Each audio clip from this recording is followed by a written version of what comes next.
Assalamualaikum,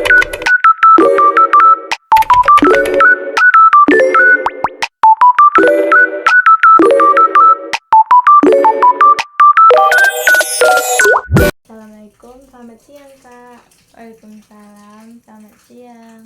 Sebelumnya perkenalkan, saya Apriani. Kakak bisa manggil saya dengan panggilan Ani. Sebelumnya kakak lebih suka dan biasanya dipanggil dengan sebutan siapa? Putri Kak. Baik Kak Putri, sebelumnya apakah Putri pernah melakukan sesi konseling seperti ini sebelumnya? Belum Kak. Baik, sedikit saya jelaskan bahwa sesi konseling itu seperti ini. Kak Putri bisa menjelaskan secara sukarela segala sesuatu yang mengganggu perasaan dan pikiran Kak Putri selama ini secara terbuka, dan Kak Putri tidak usah khawatir cerita Kak Putri diketahui orang lain, karena yang akan tahu cerita Kak Putri hanya Kak Putri, saya, dan Allah saja. Sampai sini Kak Putri paham? Paham Kak. Baik. Apa yang mengganggu pikiran dan perasaan Kak Putri akhir-akhir ini? Sejujurnya Kak, saya agak lelah akhir-akhir ini. Pikiran saya rasanya tuh berat. Banyak hal yang bikin saya stres, terutama soal keluarga. Akhir-akhir ini saya sering bertengkar dengan ibu saya. Begitu. Boleh Kak Putri jelaskan bagaimana hal itu terjadi? Sebenarnya saya nggak niat melawan, tapi ibu saya sering marah tanpa mau mendengarkan dulu penjelasan dari saya. Saya cuman ingin dia mengerti, tapi malah dibilang keras kepala. Jadi Kak Putri merasa tidak dimengerti dan merasa tidak dipahami oleh ibu kakak, betul begitu? Iya Kak, saya sering nangis diam-diam. Kadang saya malas pulang ke rumah karena telah selalu dimarahi. Itu pasti melelahkan sekali buat Kak Putri.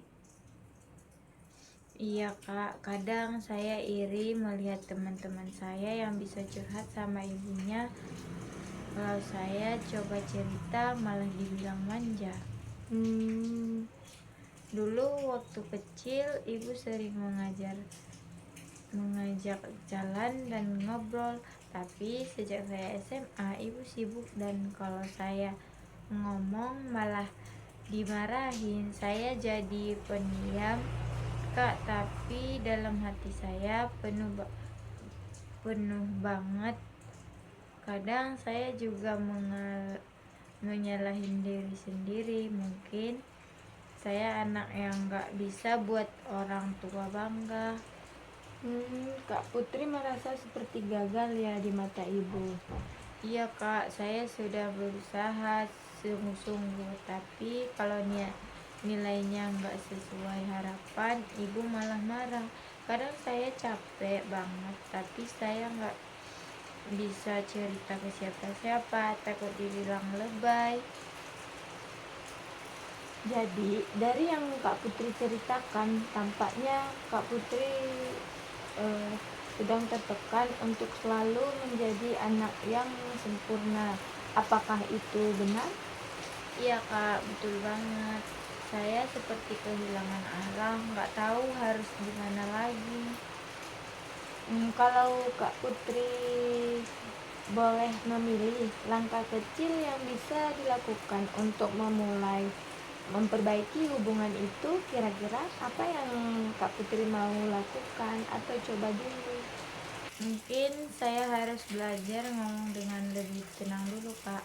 Kadang kalau ibu marah, saya tidak malah ikut nada tinggi suaranya. Itu langkah yang bijak Kak Putri. Kak Putri juga bisa memulai untuk menulis dulu apa yang akan Kak Putri sampaikan kepada ibu dan lebih mendengarkan ibu. Iya Kak, saya bisa coba itu. Setelah bercerita panjang tadi, bagaimana perasaan Kak Putri sekarang? Lega Kak, saya kayak sadar kalau selama Ini saya simpan sendiri semuanya. Syukurlah, saya senang mendengar itu. Jadi langkah pertama yang Kakak Putri lakukan yaitu mencoba mengendalikan emosi dan berkomunikasi lebih baik dan lebih tenang dengan ibu. Ya, Iya Kak, terima kasih sudah mau dengar saya cerita. sama-sama Kak Putri. Terima kasih juga sudah mau terbuka. Saya bangga karena Kak Putri bisa memulai langkah ini. Terima kasih dan Assalamualaikum warahmatullahi wabarakatuh. Terima kasih Kak. Waalaikumsalam warahmatullahi wabarakatuh.